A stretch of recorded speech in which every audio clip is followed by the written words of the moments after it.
Bola som teda oslovená s tým, aby som zhruba počas 20 minút skúsila načrtnúť význam a zmysel nejakého organizovania sa v umení a v kultúre ako nejakého nástroja, prostredníctvom ktorého môžeme čeliť tomu súčasnému marazmu alebo prostredníctvom ktorého môžeme resuscitovať utópie alebo dosahovať nejaké lepšie budúcnosti, prípadne akékoľvek budúcnosti, už takmer sa zdá.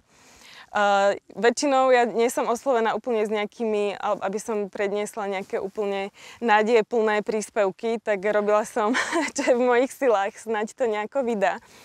Pravdepodobne skôr či neskôr by sme narazili na jednu vetu, ktorú som zobrala ako úvod svojej prednášky, teda rovno ju zoberiem do hry hneď na začiatku. A je to veta "Think of something less sexy than trade unions". Predstavte si niečo menej sexy ako odbory a odborové organizovanie sa.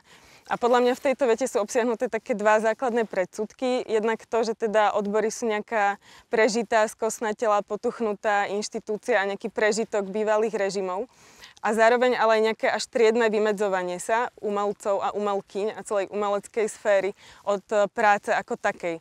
Že umenie je považované často, alebo existuje etos umenia ako niečoho viac ako práca, ako nejakého poslania, ako niečo, čo sa nedá vztiahnuť k niečomu tak prízemnému ako pracovné podmienky. No ale v situácii, kedy asi všetci máme 2-3 joby, aj tak sotva prežívame z mesiaca na mesiac. A asi dostupné bývanie bez toho, že by sme mali nejaký support od rodičov, je úplná utopia. A zároveň v situácii, keď sa takmer ministrom kultúry stal fašista, tak bez ohľadu na to, či sa nám to zdá sexy alebo nie, tak na to organizovanie skôr či neskôr dôjde. A už iba doplním, že túto vetu, to je parafráza. Tá pôvodná verzia znie, že "think of something less sexy than pension funds". A prevzala som to z textu takej estonskej iniciatívy Tuleva, ktorí sa práve snažia o vybudovanie penzijného fondu, ktorý by fungoval na báze družstva. Takže spoluvlastníci zároveň sú podielníkmi a delia si výnosy medzi sebou. Čo teda znie ako rovnako veľká nuda. Možno až do momentu, kedy si uvedomíme, že Slovensko je jedna z 3 krajín na svete, ktoré v roku 2006 za Miklošovej vlády privatizovalo svoje dôchodkové fondy. To znamená, že niečo tak kľúčové pre dosahovanie budúcnosti, ako ten kapitál, ktorý je potrebný na zaplatenie dôchodkov, prešlo spod kontroly štátu a Národnej banky a nejakých národných finančných inštitúcií do správcovskej spoločnosti, ktorá je nadnárodná a ktorá doslova s touto budúcnosťou operuje na finančných trhoch. Tak to bola iba taká odbočka. Ak by tu bol niekto, koho neláka zakladať odbory, ale treba súkromne spravovaný penzijný fond, tak to bude veľmi prínosné a rada sa stanem členkou.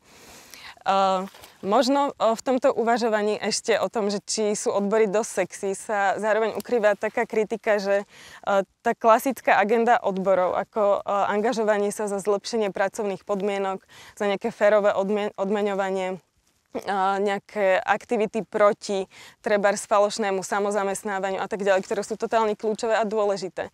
Že či v konečnom dôsledku sú dostačujúce.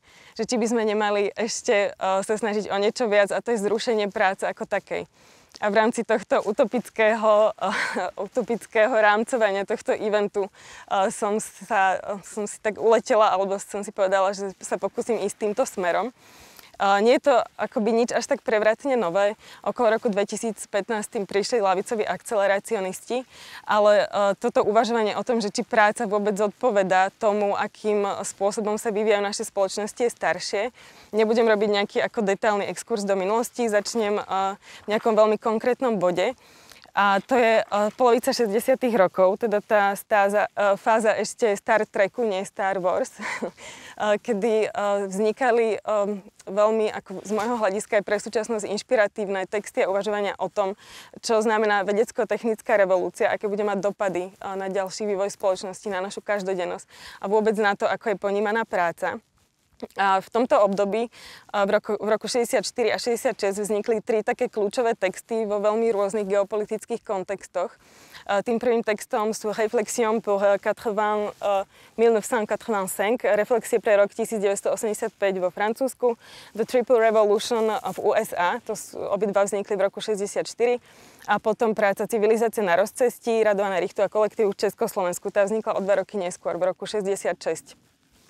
A všetky tieto akoby zásadné pre mňa dokumenty zo svojho špecifického pohľadu a zo svojej perspektívy, ktorá je daná aj rôznym ako geopolitickým kontextom, reflektujú to, že vzhľadom na to, že už boli zavádzané prvky presne komputácie a automatizácie do výroby, tak začínalo byť jasné, že to, na čom stála celá industriálna fáza alebo povedzme nejaký fordistický kapitalizmus, ktorý potreboval tie pracujúce tela, ktoré vykonávali nejakú mechanickú, repetitívnu, otupujúcu činnosť, že táto fáza končí. A sme na rozcestí kvôli tomu, že si môžeme vybrať, že buď celú tú ako sféru energie, ktorá je investovaná do tých mechanických činností, do tých svalov, môžeme investovať do iných oblastí, čo sú napríklad tie predvýrobné fázy, veda, výskum, zároveň sféra kreativity a starostlivosti, ktoré aspoň v tej dobe neboli ešte automatizovateľné. Alebo sa vydáme tou druhou cestou, takže budeme pohodení do tej súťaže so strojmi, ktoré sú z povahy veci oveľa efektívnejšie. Takže ten zbytok práce, ktorá bude čoraz nedostupnejšia, tak o ňu budeme ako súťažiť v pomerne dravých podmienkach a akceptovať čoraz horšie pracovné podmienky, len aby sme vôbec nejakú prácu mali. Zároveň hovoria o tom, že práca ako nejaký definujúci spoločenský faktor pre to, kým sme, aký máme status, už takisto by to malo byť prekonané a že malo by sa začať uvažovať o úplne iných hodnotách, ako presne o tej starostlivosti, nejakej spoločenskej prospešnosti a nakoniec aj do nejakých investícií do rozvoja seba samotného. Poviem možno iba tak pár viet ku každému z týchto troch dokumentov. Tie reflexie pre rok 85 zavádzajú pojem prospekcie ako nejakej metódy, prostredníctvom ktorej je možné dosahovať budúcnosť. Že prospekcia je vzťah medzi tým, čo je pravdepodobné a tým, čo je želateľné. Oni sa ale vymedzujú voči tomu, že by to bola nejaká divinatórna metóda, ako nejaké veštenie budúcnosti, ale je to set veľmi presných krokov, prostredníctvom ktorých sa chceme dostať od toho, čo je pravdepodobné, k tomu, čo je želateľné. A iba čo je ako taký fun fact, že všetko je to teda výsledok práce nejakých interdisciplinárnych tímov, čo je samo o sebe pozoruhodné. A teda boli to s výnimkou toho Triple Revolution dokumenty, ktoré vznikli na podnet vlád, čo je totálny rozdiel oproti súčasnosti. Že samotné ako politické reprezentácie nejakým spôsobom reflektovali, že nastávajú nejaké zmeny a teda investovali prostriedky do výskumu nejakých možných dosahovaní budúcnosti. A teda tento interdisciplinárny tím vo Francúzsku začal pracovať v roku 1964 s tým, že to zadanie bolo vypracovať analýzu v horizonte 20 rokov, čo ale vychádza na rok 1984. A práve kvôli tomu, aby sa vyhli nejakým orwellovským konotáciám, tak sa ten horizont uvažovania posunul o rok na rok 1985. Aj keď to pôvodné rámcovanie s tým rokom 1984 bol nakoniec asi oveľa presnejšie. Potom The Triple Revolution bol otvorený list, ktorý adresovala taká zase skupina pozostávajúca z akademikov, vedcov, vedkyň, filozofov, ekonómov. A tento otvorený list adresovali prezidentovi Johnsonovi 22. marca v roku 1964.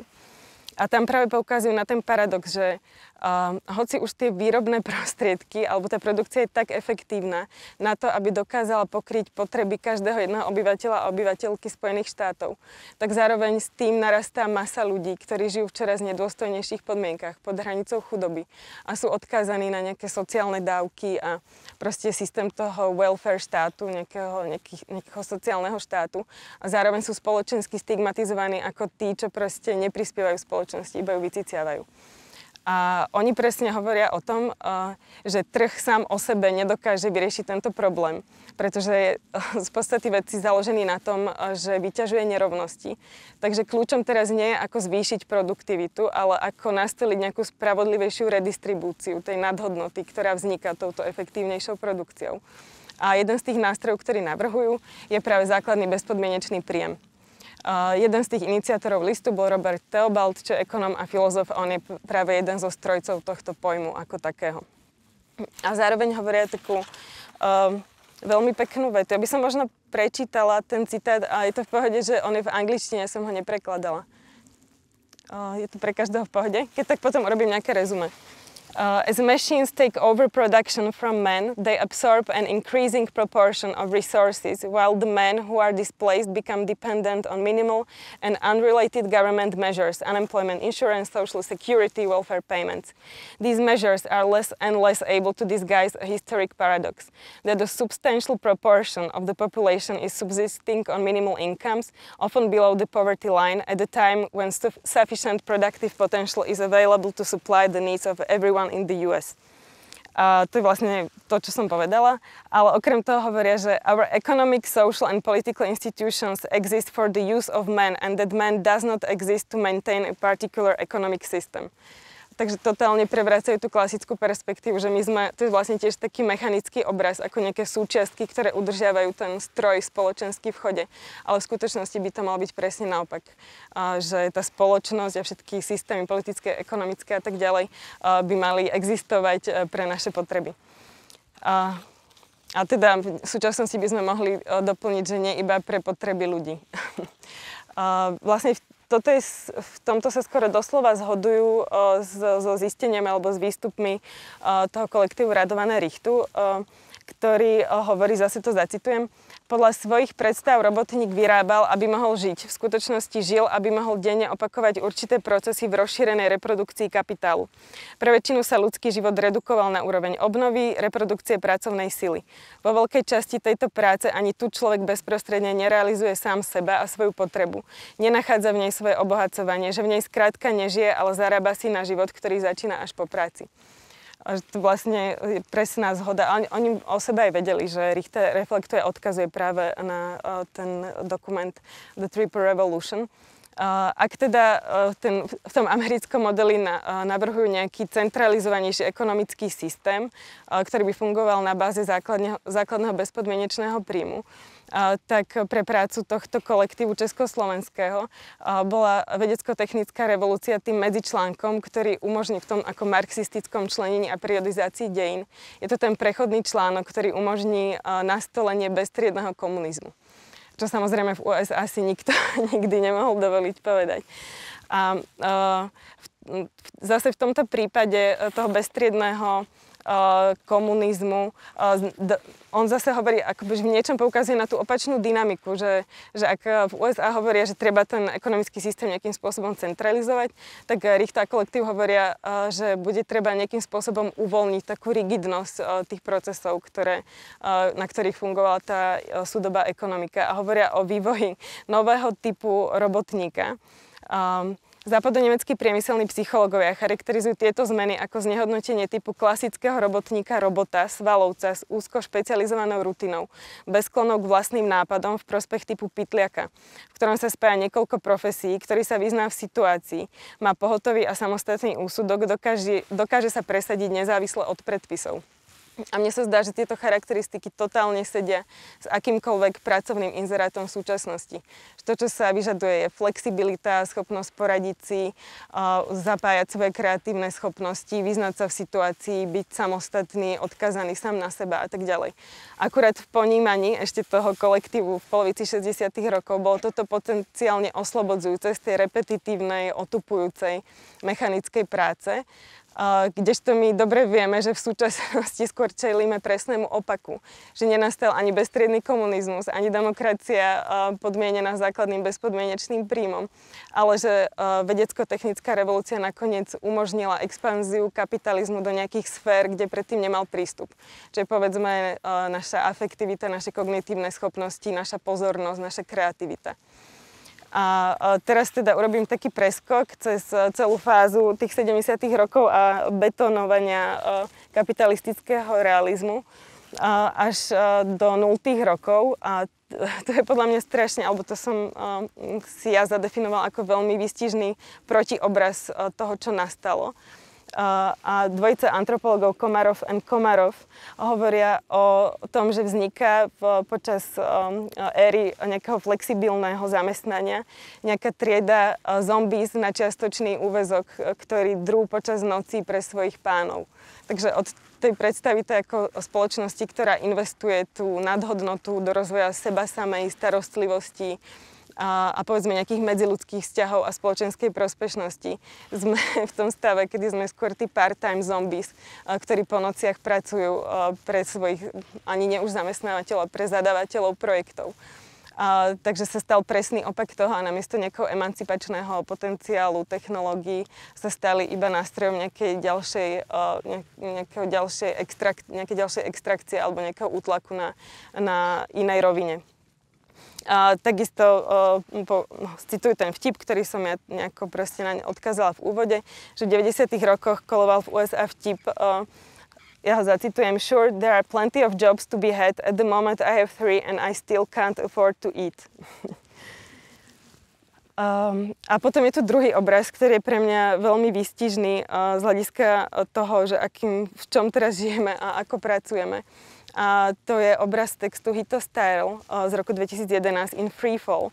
Ona o prekariate hovorí vo vzťahu k žoldnierom, ktorí nemali ani tú česť, že by bojovali za vlast alebo za nejakú vyššiu ideu. Boli to proste nájomná pracovná sila, na ktorých bolo často pozeraných s dešpektom a ktorí vykonávali tú najšpinavšiu prácu. Ale ten obraz, ktorý chcem pomenovať je Imagine you are falling, but there is no ground. A ona opisuje ten súčasný stav, ktorý jednak sa presadil pod nejakou paradigmou slobody a oslobodenia, ako slobodu k tomu nekonečnému voľnému pádu. Takže už to nie je tá modernistická linka pokroku, ktorá nás vedie niekde ďalej alebo k nejakým lepším budúcnostiam. Je to proste permanentný, nekonečný voľný pád, ale bez toho, že by sme mali nejaký oporný bod, tak my vlastne nevieme rozlíšiť, či stojíme alebo padáme. To je teda myšlienka Hito Steyerl, to si neprivlastňujem. A to sa mi zdá totálne výstižné ako pre pomenovanie toho, čo rámcuje našu každodennosť a nie iba v zmysle práce. Že nevieme nejakým spôsobom rozlíšiť, či tie ako činnosti, ktoré tak až hystericky vykonávame naakumulované jednu cez druhú, či nás niekam vôbec posúvajú, alebo či proste stagnujeme na mieste. A presne tento rozmer súvisí s jedným zo 7 hlavných hriechov, ktorý je totálne prepojený s prácou, a to je lenivosť. Pretože v stredovekej teológii bola lenivosť chápaná ako acédia, čo nemá nič spoločné s takým tým pôžitkárskym nič nerobením, ale je to skôr stav nejakej paralýzy a niečo, čo by sme možno v súčasnosti nazvali vyhorením. Acédia je démon poludnia, ktorý útočí vždy medzi 2. a 4. hodinou, keď je slnko najvyššie a proste najviac páli a všetko dáva do tej ťažkej nehybnosti. A vtedy tí stredovekí mnísi a mníšky, ktorí ako precízne a poctivo vykonávajú tie každodenné rituály v kláštoroch, pracujú, modlia sa, sú vystavení autorite, ktorú rešpektujú, tak zrazu nazrú ten systém akoby zvonku a uvedomia si, že sa nikam neposúvajú, že to nemá žiadny zmysel. Takže lenivosť alebo acédia v tomto zmysle je nejaká paralýza, že presne ako symptómy tej choroby sú prezentované nejaká chronická únava, nejaké že sťažknuté údy, nejaká proste vnútorná horúčka a že naozaj paralýza. To, čo by sme podľa mňa v súčasnosti naozaj mohli prirovnať k vyhoreniu, ktoré zase už sme si na to zvykli, že to opakujeme že sa to stane každému skôr či neskôr, že vyhorí. Že už s tým počítame skoro s nejakou pravidelnosťou, že vyhorenie nejaká forma pôstu, ktorá nás akože vráti zase na dno a umožní nám naštartovať ten cyklus od začiatku. Ale to je presne ten obraz tej súčiastky v stroji, ktorá ho udržiava v chode, aj keď vieme, že nás možno nikam neposúva, iba opotrebúva. Môžem vám poslať obrázok acédie zo začiatku 16. storočia. Kam som sa chcela dostať? Aha, ešte dobrá pointa k tomuto, alebo teda myšlienka, ktorú som si k tomuto vzťahla, je z textu Wendy Brown, americkej politologičky, ktorá sa pýta, či vlastne si v tomto stave tak trochu nerochníme, ako lavica. Že či nás tá upnutosť na ten objekt straty, čo je povedzme nejaká vízia spravodlivejšej, rovnostárskejšej spoločnosti, na ktorú sme už rezignovali. Či tá melancholia, ktorú voči tomuto stratenému objektu pociťujeme, nakoniec nepreváži nejaké angažovanie sa za dosahovanie tohto lepšieho sveta. A teda navrhuje spôsoby, ako vzdorovať ľavicovej melancholii Ale zároveň sa môžeme pýtať, že či tej melancholii treba vzdorovať, alebo jej prikývnuť. Lebo práve v tom momente nazrenia toho systému zvonku a z toho uvedomenia si, že nemá žiadny systém, nikam nás neposúva, iba nás opotrebúva, tak je zároveň hrozne veľký revolučný potenciál a potenciál na snahu niečo zmeniť a niečo pohnúť. A spoločné organizovanie sa, hoci aj v zmysle úplne primárnej prvotnej terapie, môže byť nástrojom alebo krokom k prekonaniu takejto ľavicovej melancholie a paralýzy, v ktorej si možno tak nejako podvedome trochu rochníme, lebo sme si na ňu zvykli a rezignovali sme na to, že čokoľvek iné sa dá robiť. Jeden príklad, akože taký veľmi slávny, iniciatívy, ktorá vyšla z umeleckých kruhov, ale potom mala presahy do širších oblastí, je Art Workers Coalition, ktorá vznikla v New Yorku v roku 1969. Bola to teda skupina umelcov, spisovateľov, kurátorov, teoretikov, ktorí sa teda presadzovali jednak za zlepšenie pracovných podmienok umelcov a umelkyň, ale tiež za zlepšenie politik reprezentácie umeleckých inštitúcií. Ale čo sa mi zdá vlastne ako pozoruhodný faktor, že inputom, alebo teda impulzom k vzniku tejto iniciatívy bol protest proti výstave aktuálnej v MoMA v New Yorku. Tá výstava sa volala The Machine as Seen at the End of the Mechanical Age. Že sa tam riešila presne tá téma, ktorú ja sa tu snažím nejakým spôsobom od začiatku priblížiť. Zacitujem z vyjadrenia kurátora Pontus Hultena. The mechanical machine, which can most easily be defined as an imitation of our muscles, is losing its dominating position among the tools of mankind, while electronic and chemical devices, which imitate the processes of the brain and the nervous system, are becoming increasingly important. Čo je úplne že totálne presná analýza procesov, vlastne sa zhoduje s výstupmi aj Richtovho kolektívu, aj The Triple Revolution. Akurát, že síce obsahovo rieši rovnakú tému, tak zároveň ako inštitúcia, ako výstava reprodukuje tie isté systémy útlaku. A mne sa zdá, že práve Art Workers Coalition bol ten moment, kedy tá vystavujúca umelecká scéna nazrela ten systém z odstupu a uvedomila si presne tento základný rozpor. A to bol ten úvodný ako impuls pre spoločné organizovanie sa a bolo to jedno naozaj zo zásadných hnutí, ktoré sa potom ďalej ako diverzifikovalo na to, že hájili jednotlivé ako práva rôznych partikulárnejších zamestnancov a zamestnankyň v umení a v kultúre, ale že tým zásadným momentom bolo presne toto možno uvedomenie si vyprázdnenosti toho systému. Čo som ešte chcela povedať? Tu vám tiež môžem poslať jednu ilustráciu z vystaveného diela z tej výstavy. Môj point by bol asi v tom, že tie dokumenty, ktoré som citovala z polovice 60. rokov, alebo tie diela, vlastne riešili určitú fázu, kedy ešte nebolo možné automatizovať ani kreativitu, ani kognitívne schopnosti, ani vedu, výskum a tak ďalej. My v súčasnosti už sme niekde ďalej s rozvojom neurónových sietí a AI. Už je možné automatizovať proste aj tieto činnosti. Takže čo zostáva mimo horizont je sféra starostlivosti. A možno teda, že ak by sme mali byť dôslední a nezasadzovať sa iba o nejaké partikulárne veci, ktoré sú takisto totálne dôležité, v zmysle teda zlepšenia pracovných podmienok, protestu proti nulovým mzdám, protest odmietania nejakých ako nútených samozamestnávaní, či by tie naše horizonty vlastne nemali siahať ďalej a že či to, čo by sme mali chcieť, tak by nemalo byť vlastne vrátiť a cediť ten pôvodný rozmer toho lenivého, pôžitkárskeho nič nerobenia. A ak teda napríklad Florian Kramer hovorí o tom, že žiadajme pre depresiu spravodlivosť a nie lieky, tak my možno môžeme povedať, že žiadajme pre acédiu spravodlivosť a nie prácu. Koniec.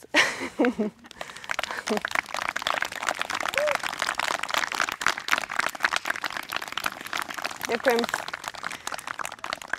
A bolo mi povedané, že mám tak 20 minút na prednášku. Neviem, ako som to stihla, ale že teraz je priestor pre diskusiu.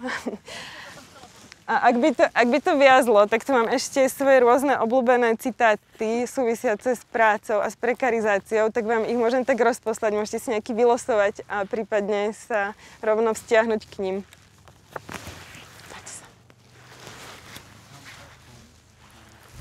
alebo takú na odľahčenie, že či ten scenár zrušenia práce počíta aj s workoholikmi a s workoholičkami, alebo či sa vytvorí nejaké liečebné stredisko.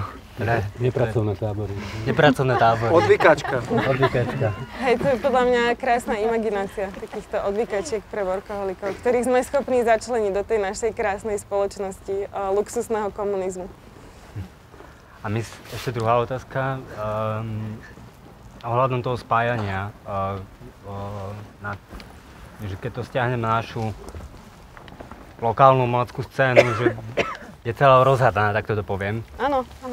Že či to vidíš optimisticky, so zmierovaním sa medziľudských vzťahov na našej scéne. No to je východisko, že podľa mňa komunity nikdy nebudú nejaké idylické, homogénne, to asi ani nie je cieľ. Že to myslím, že je jedna z tých nástrah si predstavovať komunitu alebo nejaké spoločné organizovanie sa až v takom kresťanskom zmysle spoločného robenia dobra. Že proste konflikt je pre mňa jedno z východisk formovania komunity, ale ide o to, či vieme povedať, že sú nejaké ciele, ktoré sú prioritnejšie a upozadíme nejaké proste menšie rozpory, ktoré tam budú vždy a podľa mňa ani nie je cieľom ich úplne ako eliminovať. OK. Ešte vlastne som chcela urobiť propagandu, neviem, či sú ďalšie otázky, ale že v Bratislave sa formuje skupina s pracovným názvom Poplach. Stretli sme sa asi 3-krát a práve sa zaoberáme tým, že aké formy organizácií má zmysel vytvárať. Ak by sa chcel niekto pridať, robím už nábor odborársky, ale teda či vôbec odbory majú zmysel, alebo to má byť nejaká úplne iná inštitúcia, tak mi kľudne môžete napísať mail na tento papier a budeme radi.